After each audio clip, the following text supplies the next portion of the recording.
ಸೇರ್ಕೊಂಡ್ಬಿಟ್ರೆ ಒಳ್ಳೇದು. ನಾವೇನು ಕೇರ್ ಮಾಡಲ್ಲ, ನಮ್ಮ ಪಾರ್ಟಿಯಲ್ಲಿ ಯಾರು ಬಿಟ್ಟೋದ್ರು ಕೇರ್ ಮಾಡಲ್ಲ. ಈಗ ಯಾರು ನಮಗೆ ಪಕ್ಷಕ್ಕೆ ವಿರೋಧ ಮಾಡೋರಲ್ಲ ಅವ್ರು ಎಂಥವೇ ಇರಲಿ ಪಕ್ಷದಿಂದ ಉಚ್ಚಾಟನೆ ಮಾಡಬೇಕು ಅಂತಕ್ಕಂಥದ್ದು ಒತ್ತಾಯ. ನೀವು JDS ಜೊತೆಲೇನ ಸೇರ್ಕೋ, ಕಾಂಗ್ರೆಸ್ ಜೊತೆಲಾದರೂ ಸೇರ್ಕೋ. ನಾವೆಲ್ಲ ಪಾರ್ಟಿಯನ್ನು ಕಟ್ಟಿರೋದು ಮನೆ ಸುತ್ತಿದ್ದೀನಿ, ನಾನು ಸೈಕಲ್ ತೊಗೊಂಡು ಸುತ್ತಿದ್ದೀನಿ. ಇವತ್ತಿನ ಸಂಬಂಧ ಅಲ್ಲ, ನನ್ನ ಕ್ಷೇತ್ರದಲ್ಲಿ ಫ್ಯಾಮಿಲಿಗಿನ ಜಾಸ್ತಿ ಇಟ್ಕೊಂಡಿದ್ದೀವಿ.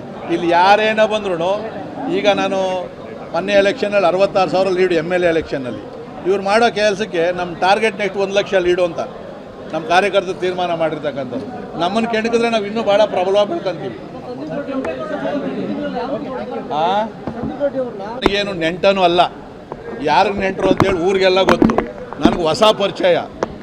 ನಮ್ಮ ಸಂಘಟನೆಯಿಂದ ಅವರನ್ನು ಜಿಲ್ಲಾಧ್ಯಕ್ಷರನ್ನಾಗಿ ಅಭಿಪ್ರಾಯ ತಗೊಂಡು ಮಾಡಿದರು. ಆದರೆ ಏಕಾಏಕಿ ಒಬ್ಬ ಜಿಲ್ಲಾಧ್ಯಕ್ಷರನ್ನ ಇಡೀ ರಾಜ್ಯದಲ್ಲಿ ಎಲ್ಲೂ ಬದಲಾಯಿಸಿದ್ರು. ನಮ್ಮ ಬಗ್ಗೆ ಮಾತಾಡಿದ್ರು ಮಾಧ್ಯಮಗಳಲ್ಲಿ. ಪಾರ್ಟಿದು ಹೋದಾಗ ಅಲ್ಲಿ ಕೂತ್ಕೊಂಡು ಮಾತಾಡೋದು, ಮಾಧ್ಯಮದಲ್ಲಿ ಯಾರನ್ನ ದೊಡ್ಡವ್ರು ಮಾತಾಡ್ತಾರಾ? ನಾನು ಆ್ಯಕ್ಚುಲಿ MP ಅವ್ರ ಬಗ್ಗೆ ಮಾತಾಡಬಾರ್ದು ಅಂದೆ.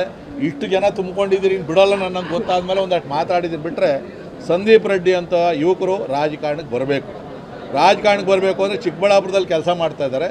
ಈ ಕ್ಷೇತ್ರದಿಂದ ಅಂಥವ್ರು ಬಂದರೆ ಹೈಕಮಾಂಡ್ ಏನಾದರೂ ಅವ್ರಿಗೆ ಸೀಟ್ ಕೊಡಬೇಕು ಅಂತಕ್ಕಂಥದ್ದು ನಂದು ಕೂಡ ಆಗ್ರಹ ಐತೆ. ನಾನು ಕೂಡ ನಮ್ಮ ಹೈಕಮಾಂಡ್ ಜೊತೆಯಲ್ಲಿ ಮಾತಾಡ್ತೀನಿ. ತೀರ್ಮಾನ ನಮ್ಮ ಹೈಕಮಾಂಡ್ಗೆ ಬಿಟ್ಟಿರ್ತಕ್ಕಂಥದ್ದು. ಇಂಥ ಬಿಟ್ಟರೆ ಅರ್ಧ ಯಲಾಂಗದಲ್ಲಿ ಓಡಾಡ್ತೀನಿ, ಅರ್ಧ ನಾನು ಚಿಕ್ಕಬಳ್ಳಾಪುರದಲ್ಲಿ ಓಡಾಡ್ತೀನಿ. ಸೇರ್ಕೊಂಡ್ಬಿಟ್ರೆ ಒಳ್ಳೇದು. ನಾವೇನು ಕೇರ್ ಮಾಡಲ್ಲ, ನಮ್ಮ ಪಾರ್ಟಿಯಲ್ಲಿ ಯಾರು ಬಿಟ್ಟೋದ್ರು ಕೇರ್ ಮಾಡಲ್ಲ. ಈಗ ಯಾರು ನಮಗೆ ಪಕ್ಷಕ್ಕೆ ವಿರೋಧ ಮಾಡೋರಲ್ಲ ಅವ್ರು ಎಂಥವೇ ಇರಲಿ ಪಕ್ಷದಿಂದ ಉಚ್ಚಾಟನೆ ಮಾಡಬೇಕು ಅಂತಕ್ಕಂಥದ್ದು ಒತ್ತಾಯ. ನೀವು JDS ಜೊತೆಲೇನ ಸೇರ್ಕೋ, ಕಾಂಗ್ರೆಸ್ ಜೊತೆಲಾದರೂ ಸೇರ್ಕೋ. ನಾವೆಲ್ಲ ಪಾರ್ಟಿಯನ್ನು ಕಟ್ಟಿರೋದು ಮನೆ ಸುತ್ತಿದ್ದೀನಿ, ನಾನು ಸೈಕಲ್ ತೊಗೊಂಡು ಸುತ್ತಿದ್ದೀನಿ. ಇವತ್ತಿನ ಸಂಬಂಧ ಅಲ್ಲ, ನನ್ನ ಕ್ಷೇತ್ರದಲ್ಲಿ ಫ್ಯಾಮಿಲಿಗಿನ ಜಾಸ್ತಿ ಇಟ್ಕೊಂಡಿದ್ದೀವಿ.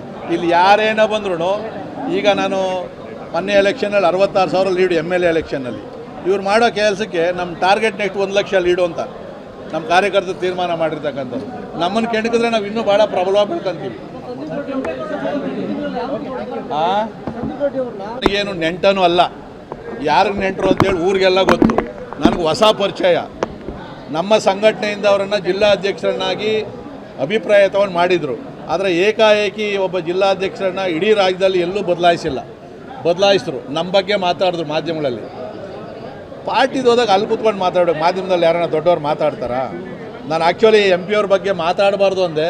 ಇಷ್ಟು ಜನ ತುಂಬ್ಕೊಂಡಿದ್ದೀರಿ, ಬಿಡೋಲ್ಲ ನನಗೆ ಗೊತ್ತಾದ್ಮೇಲೆ ಒಂದಷ್ಟು ಮಾತಾಡಿದ್ದೀನಿ. ಬಿಟ್ಟರೆ ಸಂದೀಪ್ ರೆಡ್ಡಿ ಅಂತ ಯುವಕರು ರಾಜಕಾರಣಕ್ಕೆ ಬರಬೇಕು ಅಂದರೆ ಚಿಕ್ಕಬಳ್ಳಾಪುರದಲ್ಲಿ ಕೆಲಸ ಮಾಡ್ತಾಯಿದ್ದಾರೆ.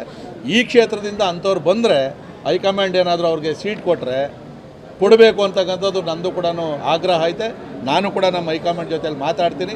ತೀರ್ಮಾನ ನಮ್ಮ ಹೈಕಮಾಂಡ್ಗೆ ಬಿಟ್ಟಿರ್ತಕ್ಕಂಥದ್ದು. ಇಂಥ